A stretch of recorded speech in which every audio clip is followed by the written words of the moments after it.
Daha önceki Ramazanlarda buralar cıvıl cıvıl olurdu bu saatlerde. Ama gördüğünüz gibi insanlar, hiç kimse yok.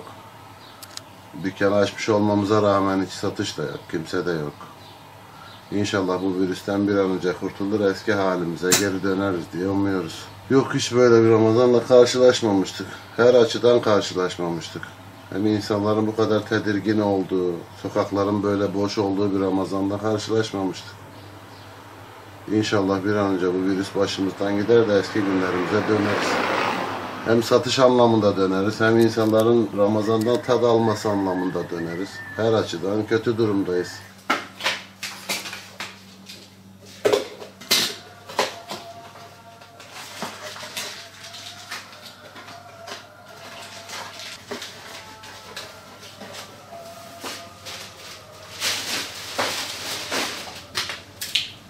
Sokağa çıkma yasağı malum bütün ülkeyi ve bütün dünyayı etkiledi.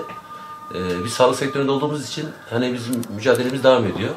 Fakat acil durumlarda biz sadece mücadele ediyoruz. Yani artık kliniği açıp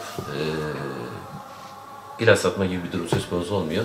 Sadece acil vakalara müdahale edip tekrar kapatıyoruz. Bu şekilde bu süreci atlatmaya çalışıyoruz. Ramazan'ın ilk günü zaten sakin bir dönemdi. Ramazan ilk gün olunca tamamen sakinledi. Yani el ayak tamamen çekildi. Şu anda hayat durmuş, tam durmuş noktasında. Bizde bir iki vaka vardı. Onlarla ilgilendik ve bitirdik işimizi. Bakalım artık süreç ne gösterecek, zaman ne gösterecek. Biz de bekliyoruz.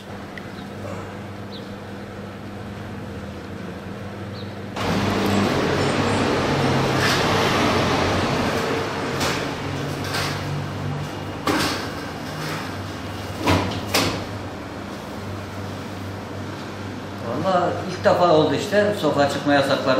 Elimizden geldiği kadar yetiştirmeye çalışıyoruz. Yasaklara rağmen 3-4 saatlik açıyoruz.